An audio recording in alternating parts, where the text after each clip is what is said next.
Welcome back to the TOB.Podcast. My name is Summer. I'm Anne-Marie. I'm Queen. And we are trying our best. Say it. You're not trying your best? I am.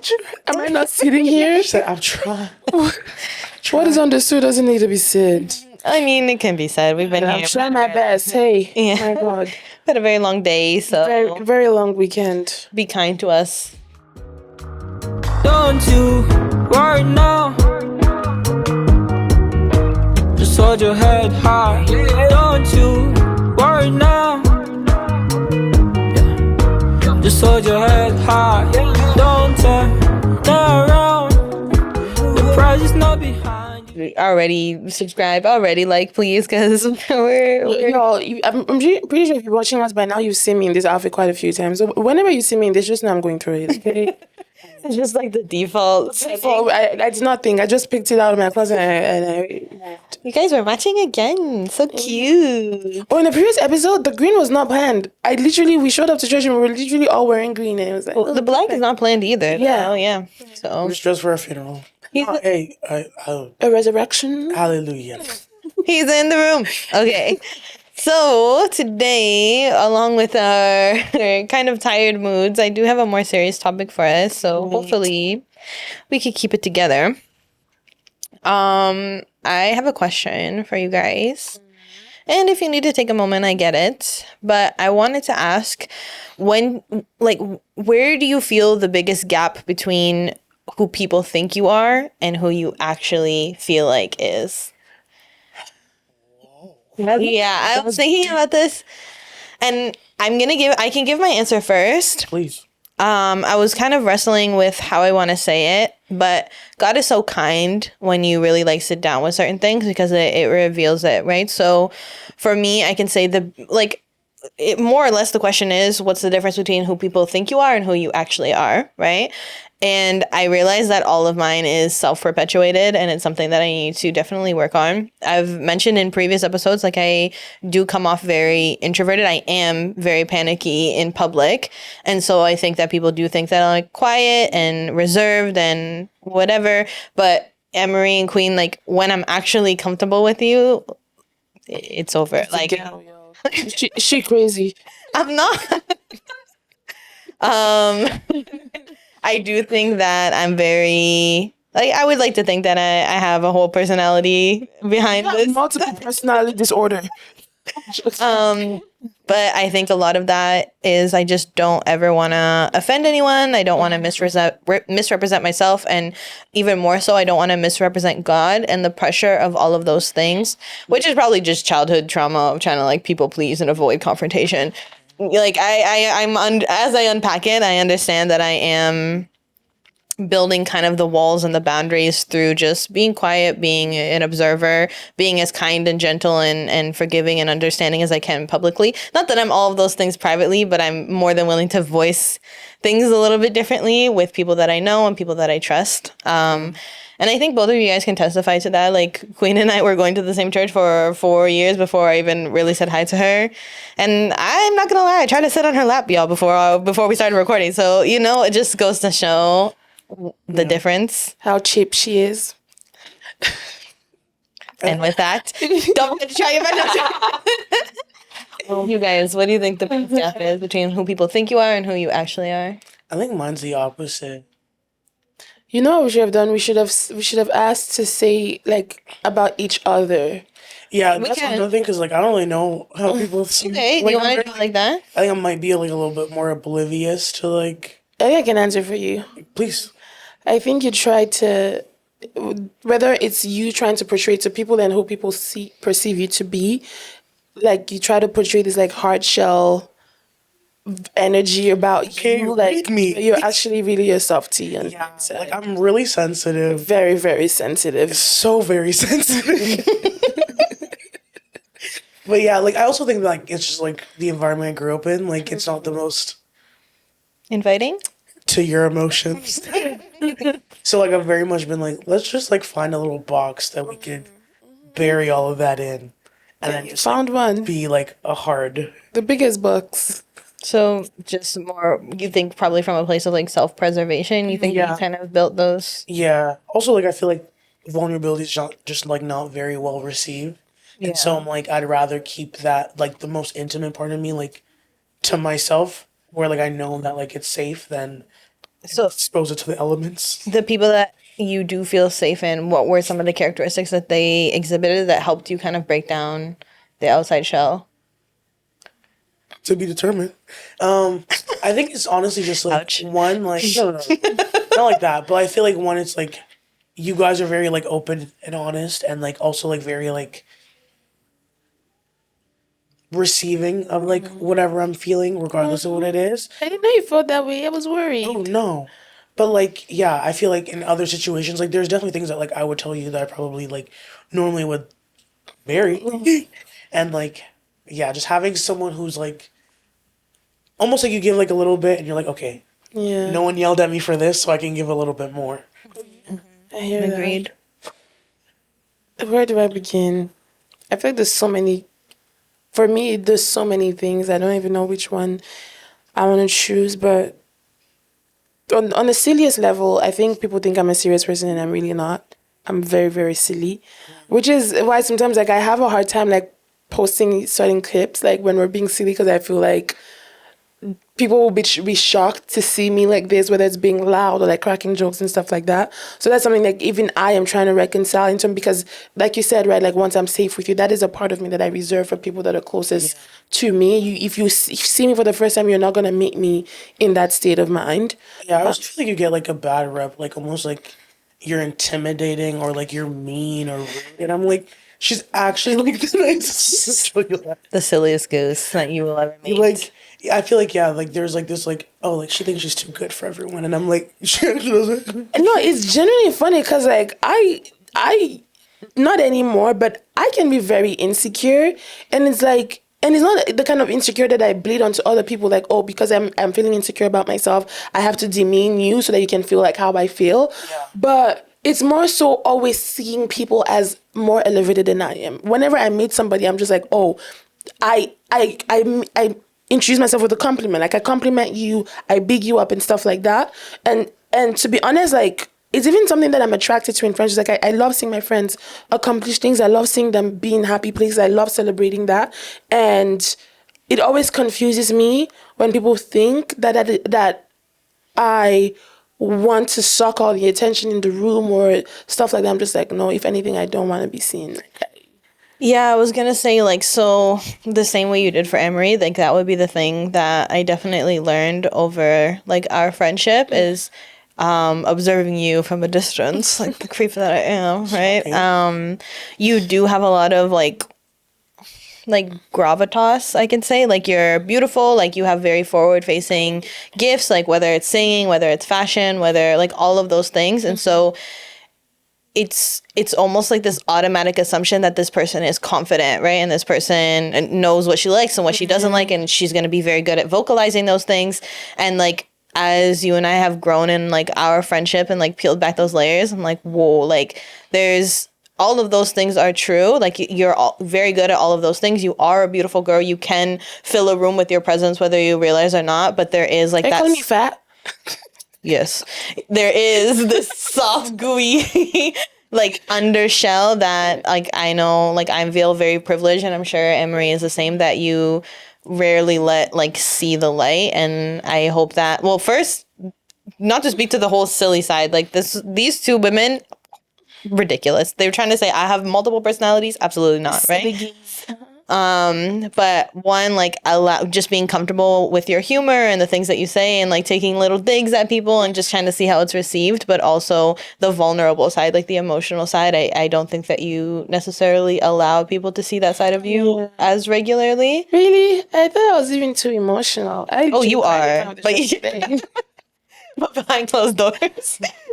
Okay, that makes sense. I honestly did not know that was a perception. I thought it was like, yeah, all those things where I thought, at least with the emotional part of me, I thought that was a given. But okay, it's good to know. I think that's just like a stereotype when it comes to like you said, people with like forward facing gifts, like people who are public speakers, singers, whatever. Like the second they get off the stage, everyone expects them to still have that like level of charisma. Not maybe not charisma, but like have that same like attitude, and I'm like, most people just want to like find a corner to hide. I just poured out everything I had on the altar. I don't have anything left to give. So what are some challenges that you can say you face with like that gap? Like any misunderstandings, or is there an example that you can say like, I was doing this, somebody approached me this way, and like it was clearly they just didn't know who I was? I'll say the first thing that comes to mind is people's expectations. Okay. Especially if you're presenting as somebody who is financially affluent. There is an expectation that, one, you never need anything, and that you always have something to give, and you should always give because you have. And so the way that I'm approached, especially, you know, because with a lot of my editing and stuff like that, like I was doing it for fun, like for my account. And so when I started to do it for the podcast and people started to see that, they were like, oh, like I need you to do my logo. I need you to do my this. I need you to do my that. And like there was a period where summer you had to tell me like, you cannot be working for people for free. Like put a price tag to that. And to this day, like I feel uncomfortable doing that because I've been on the receiving end of the whole, you know, if you're working for God, you know, God is payment enough and stuff like that, which He is. But we were talking about heart's posture off camera today. I'm like, yes, God is payment enough, but are you genuinely saying that from a place of a biblical standard, or are you weaponizing that to exploit my labor? See, funny you said that because I watched an Instagram clip this morning from Jesus the stripper pastor, that guy.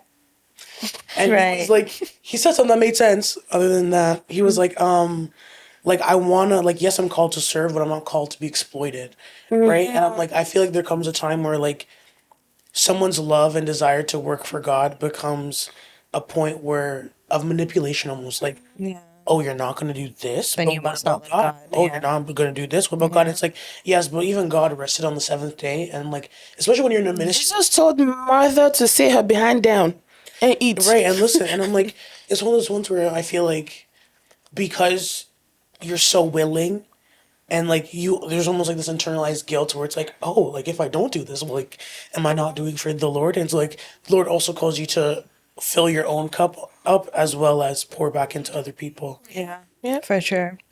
I can say for me, the first one that came to mind, not that it was like recent at all, but because I like protect a lot of the things that are important to me and a lot of my emotions and personality.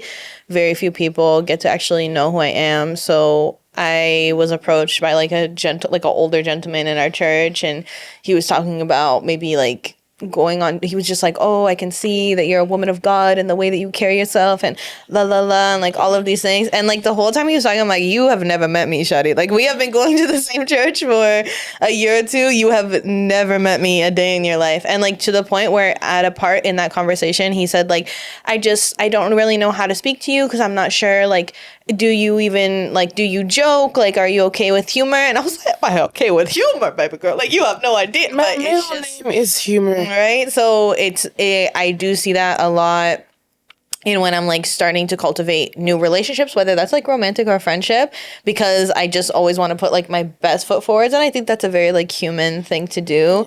Sometimes this person will like fall for the percentage that I've offered them. And I'm like, oh, but there's so much more other weird things over here that I haven't allowed you to see. I think extroversion is almost like the personality that's expected when it comes to serving and being in ministry.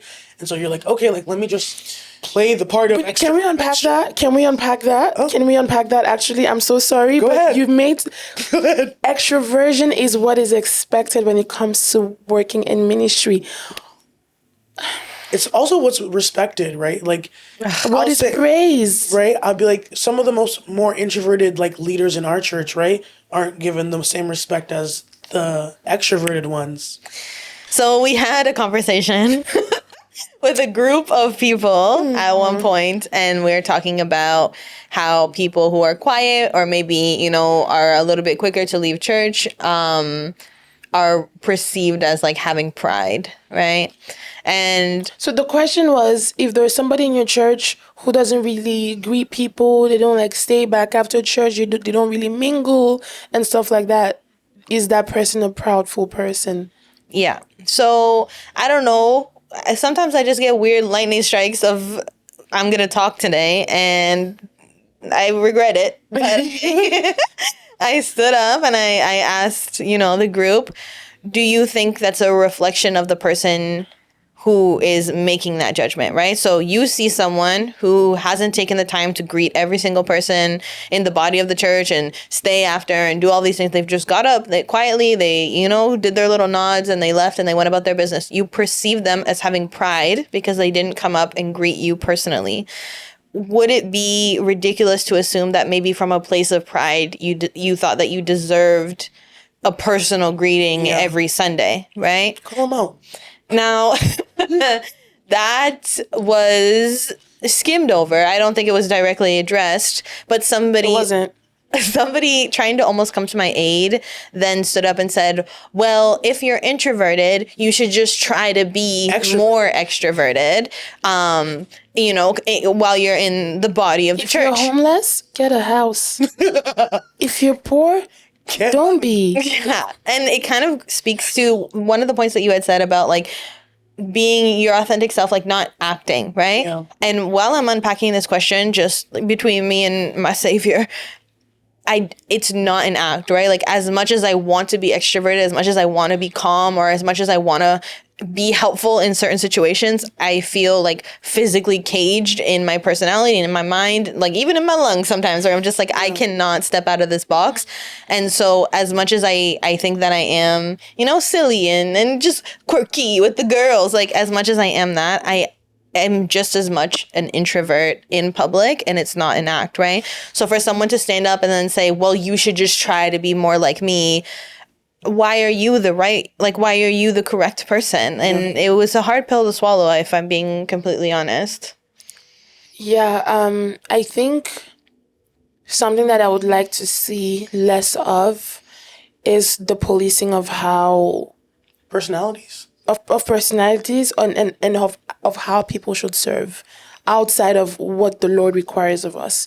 And what I mean by that is, when service is genuine, right? When there's a genuine intentionality behind your service, whether you're serving on the choir or the ushering department or the media or whatever it is, there is a reverence that is there that the Holy Spirit places in your heart, like you're doing it from a place of reverence. But all of you have talked about an act, right? But then there comes like the expectation of, oh, why aren't you smiling? Why aren't you jumping around and, whatever, like even just on the choir, like I'm the choir leader at our church. We all have vastly different personalities on the choir. Like you and I were a little more outgoing when it comes to praise and worship. Like once we get on that altar, like it's not us it's anymore. Not that I'm outgoing. It's that I've completely had to like transform my mindset, because like I used to like be like a caged little like this is like the a little canary singing from behind bars. And it just felt like I was performing for a group of people, and it was never good enough. And I'm like, well, if it's not going to be good enough, it's at least going to be authentic. And like, it's at least going to be to God and God alone. Because whether you're here or not, it's going to happen. No, I love that. And what I was going to say is, as a choir leader, because I definitely was, and I still struggle with being the person of, oh, why aren't you smiling? Like, why aren't you singing like this? Why aren't you like bringing the audience in? But something the Lord has been, calling my attention to, or like molding in me, is identifying like, okay, some people have strengths in praise, which is like the upbeat type music. Some people are more comfortable in doing intro, which is maybe like more of a slow, mellow vibe. And they can be at that place. For example, with me, I didn't start off leading praise. I was terrible at praise. I couldn't remember the next song. I couldn't put together like a list of songs when I was a teenager and whatnot. So I cannot expect someone who is also, starting out to be at the level of somebody who has been singing for years. And so I had to learn that and be like, okay, this person, I'm going to put them on intro for however long they need to build up those skills and build up their confidence, not only in themselves, but in the Lord, and just get to that place of, you know what? Regardless of what I do, it's never going to be good enough for anybody else. As long as God considers it good enough, that's good enough for me. And so I don't know why within the Christian community, we don't take a step back to ask ourselves, is God pleased with the service that this person is offering? Yeah. If he's pleased, then I am pleased. And sometimes like that doesn't look like it's a smile, right? Like someone might be having like a terrible morning and be like, bro, like I can't smile right now, but I know I'm going to come in, praise God. And God's like, hey, baby girl, I saw what you went through this morning. Yeah. That's enough. That's all I asked for. And there's probably someone in the audience that can relate to that, and chastising them for not praising the way that looks right to you Yeah. is just Yeah. your own ego. Simple example, love has a beautiful smile. Like my husband has like these dimples. I mean, the man, What a But waste. if you hold up a camera in his face right now and ask him to smile for a picture, I'm not gonna say anything because that's my husband. But It's weird. you might as well have just put a gun to Love's face. That's how he will smile as if like Under duress. under duress, literally. But beautiful smile, like. But once you ask him to perform Yeah. for it, then it just becomes a completely different thing. And I think we can equate that to multiple scenarios in the church where it's like, when there are people that they dance alone in their room, they sing to the Lord alone in their room. They may have, not the best voice, but they're loud and they're yelling. But once they're in public here, it's like, oh, I don't wanna, I don't wanna upset anyone. Let me be demure, let me be composed. But in their hearts, they are pouring out the most honest worship that they have to the Lord. Are you gonna look at that person and be like, oh, you're not smiling, you're proud?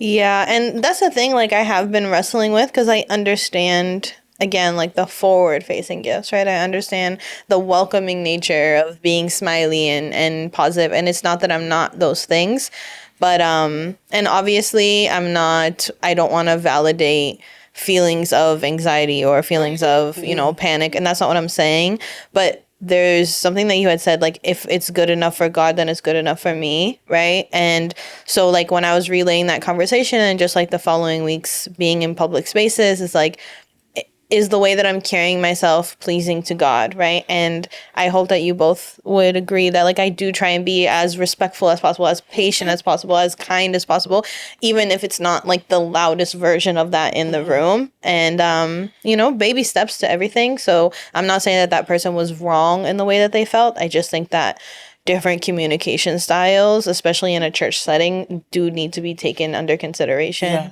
Like, even when, like, the one thing that really kind of bothered me about the whole, like, well, if you're introverted, just try to be more like me, right? And I'm like, as an extrovert person, why can't you also meet that person where they're at, right? Like, is the relationship a one-handed thing? If you know that like, your brother and sister is, like, super shy, what's stopping you from going to that person, encouraging them, say, hey, hi, like, how are you? Like, what are you doing? I remember, like, the very first time I went to, like, a church by myself, and in university, right? I was utterly terrified. And I was like, oh my gosh, like, this is going to be the worst experience of my life, right? It was one girl that came up to me while I was in the corner, and she was like, hi, like, what's your name? Right? Talked to me for 10 minutes. And then she was like, this is my friend, blah, blah, blah. Talked to him for 10 minutes, sat down beside them, had a great time. And I'm like, this is a church I want to come back to because you met me at my point of shyness. And, like, now I feel more willing to engage with you. Yeah. Just a question that kind of popped into my mind. Do you want the general public to know the actual person that you are? Like, are you comfortable being the version that you are in public? Or if you were given a choice, like right now, you could be your actual person and you wouldn't feel anxious about it, you wouldn't feel judged for it. Like, do you think that you would have a better experience, or like the world around you would have a better experience if your authentic self was on display? I think I would choose that. Like, if I wouldn't feel a way about it, I would choose that option because I would do a lot more. Okay. I feel like, I mean, we've had this conversation before. Like, I second guess myself a lot as somebody who has a lot of expressions when it comes to my giftings. I'm always worried about people thinking I'm doing too much, or is this the right thing to do, and all this. And if I were to be in a position where I never have to feel that way, I think I would take it. But in terms of just showing personality for the sake of personality, no. Yeah, I feel like it would be dependent on how it would be received. Like, taking out certain parts of yourself it feels like captivity, right? Like, it's harder to put on a face than to just be who you are, especially, like, sometimes, like, who you actually, like, slips a little bit and you're like, oops, sorry.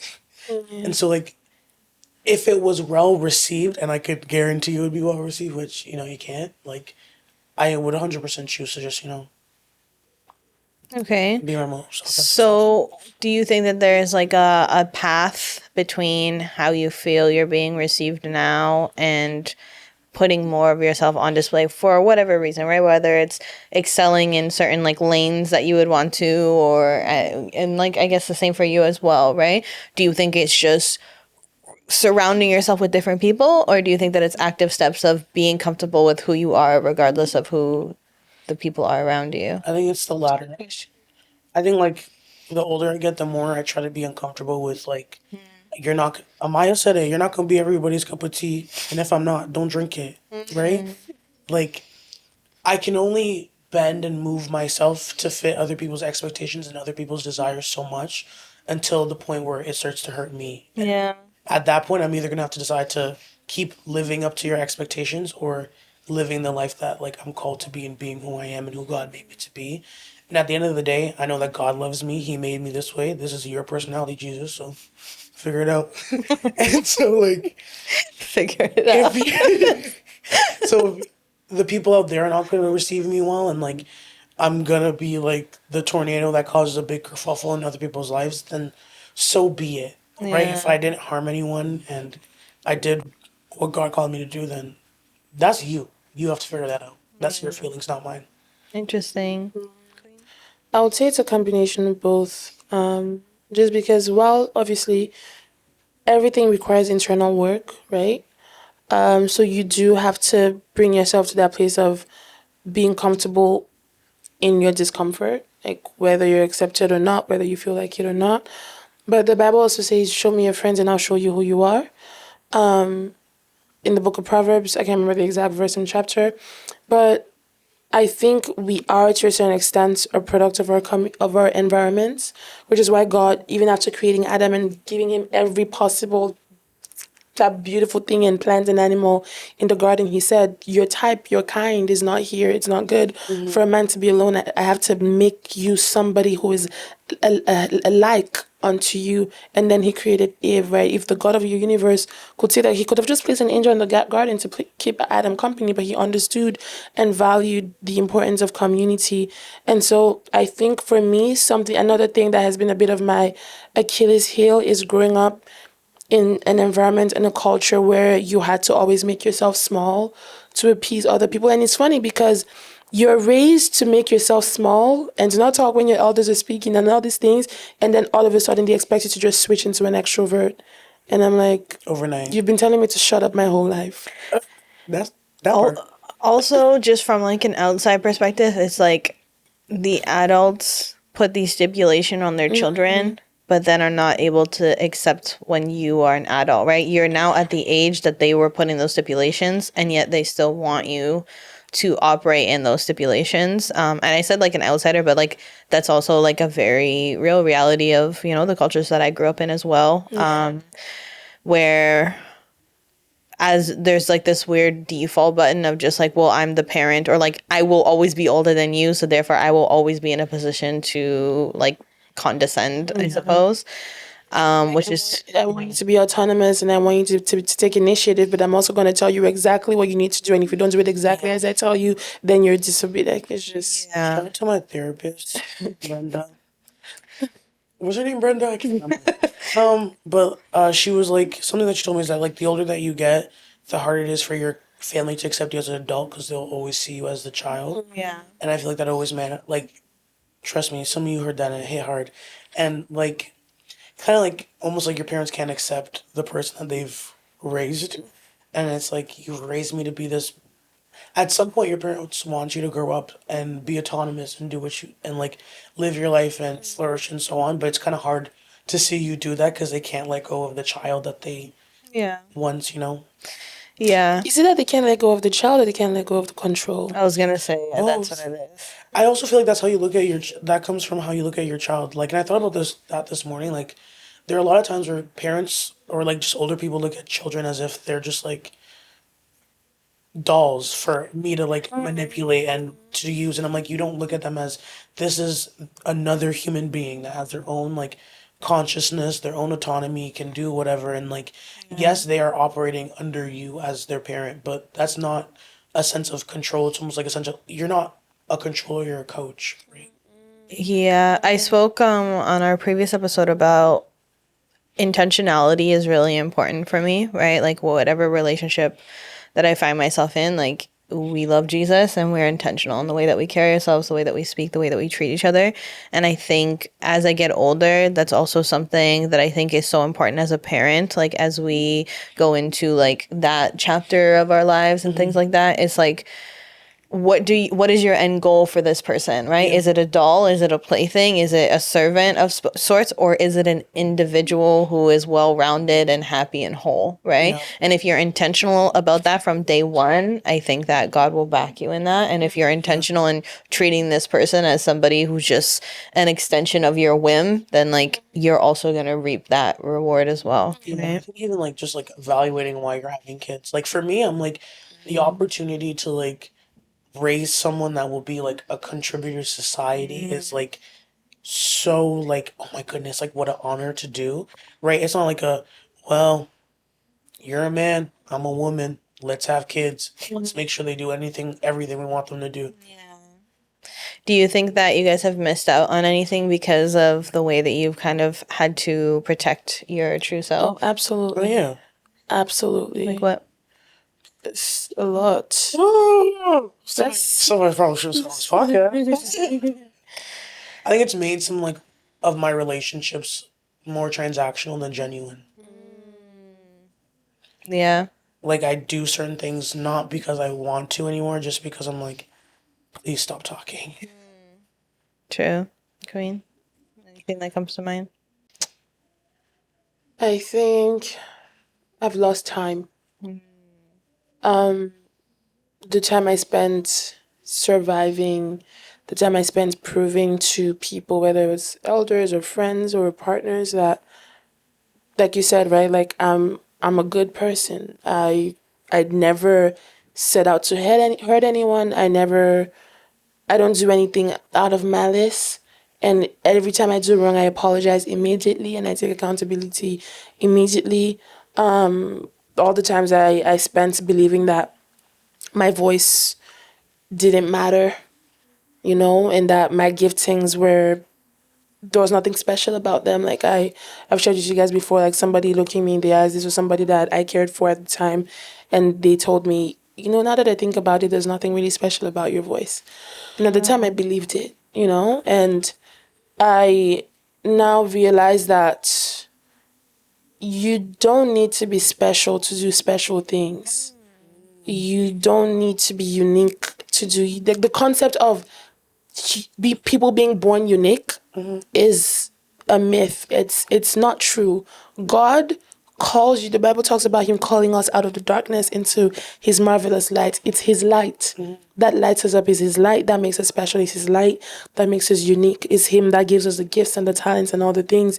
And so if you're waiting to just become this majestic human being walking the face of the earth and everybody should be lucky to have you in their orbit, then that time is never going to come. And if you're surrounded by people who have told you that you are worthless and you mean nothing and you have no value, take some time to unpack that. If you need to remove yourself. But the only place you can truly find your value is in Christ. Yeah. I think this week we were talking to the kids about Jesus' parable with the mustard seed, right? And literally like the smallest seed in the world, one of the biggest plants grows from it, right? So you feeling small and insignificant is just like even more reason why you should go to God to grow your light, grow your plant. When you had said like, you don't need to be special to do special things or unique to do unique things, I saw a clip of this girl and she's saying, she's going, maybe if a man in the Bible does something bad, then that's the point. Like maybe if somebody of God in the Bible does something bad, then that's the point. And like she like sings this whole song and it was about like how one, just because you make mistakes, like doesn't disqualify you, right? Like two, you don't have to be this like superstar before God is like, yeah, like you are the one that I'm going to exalt and use to do this mission.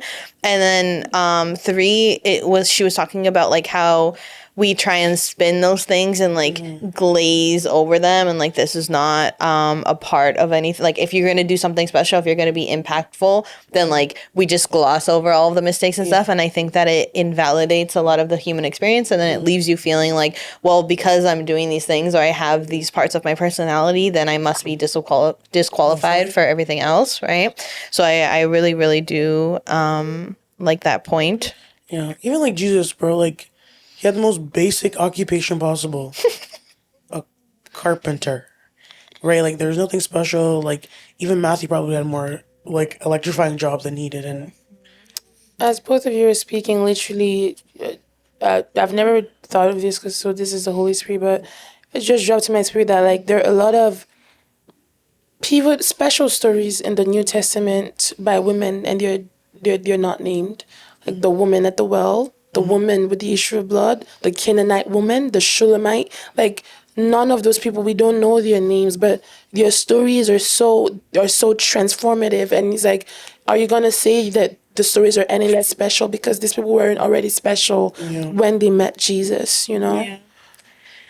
To wrap up, I did want to ask. So, and normally I think I would ask you guys, like, what do you have for advice of somebody who feels this way? But I want you guys to advise, like, 8-year-old Emery, right? 8-year-old Queen. Like, if there's one thing that you wish somebody had said to you at that age that you think would have helped you be more out of your shell now, like, what would be the thing that you think you needed to hear at 6, 7, 8? At 8 years old, I was 2 years away from going to boarding school.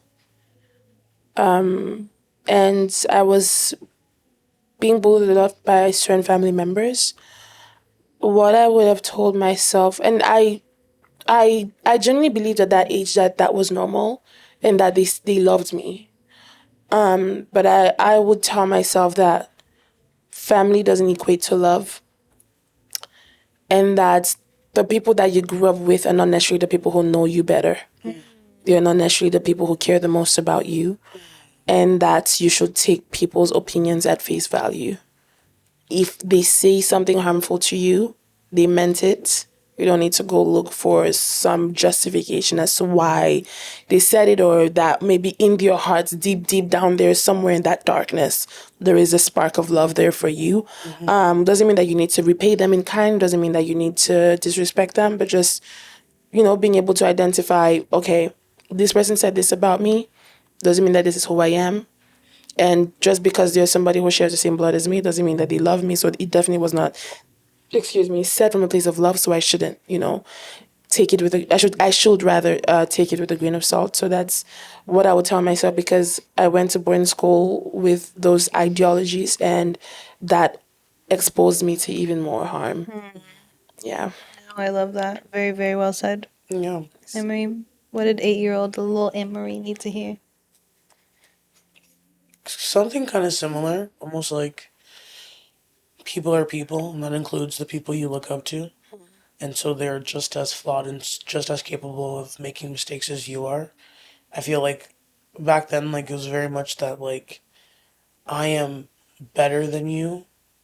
And so, like, hear everything I'm saying and do everything I'm saying, where I feel like if I would have saw the people above me as just as people and capable of making mistakes as I would, I feel like I wouldn't have taken the things that they said so personally to heart. Probably threw a lot of it out the door, thank God. Yeah, just like people are people, people make mistakes like people, and like no one is above you just because of their title or their age or whatever. Yeah. Yeah, I love that. I think as in children mindset, just in both of your advice, there's this thing that happens when you're a kid where you see your parents or you see teachers, you see older siblings, and then you automatically assume because they're older, they have it figured out, right? And it's crazy to me. Sometimes I think about some of my teachers were younger than I am right now, and I definitely don't have it together, right? So like I really love that sentiment of just like people are people, humans are humans. Just because they're above you in a certain metric doesn't mean that they are the end all be all to what's being said, right? Yeah, not above you, appear to be above you. Yeah. Like, nobody above nobody. I think for me, like 8-year-old Summer just really needed to hear that it gets better. Like, just because you find yourself in like an environment that feels like all encompassing, like it just does feel like this is it and this is what it will always be, doesn't mean that that's true.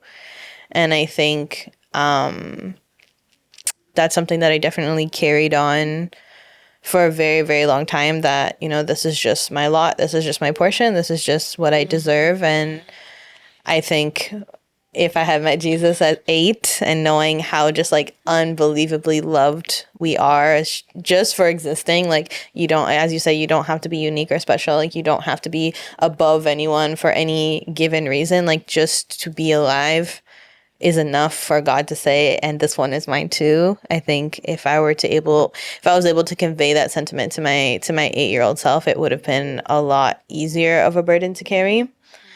So yeah, I just think all of that is very important for anyone out there that's facing those feelings now as adults.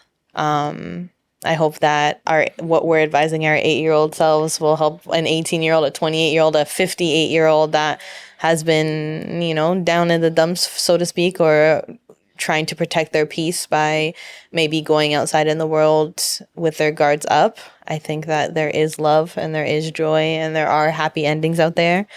And Jesus is more than willing to help you find them. Amen.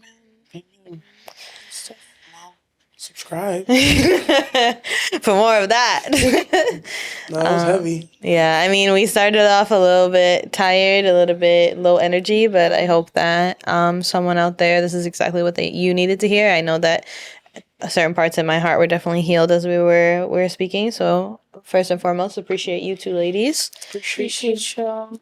Secondly, appreciate all of you out there.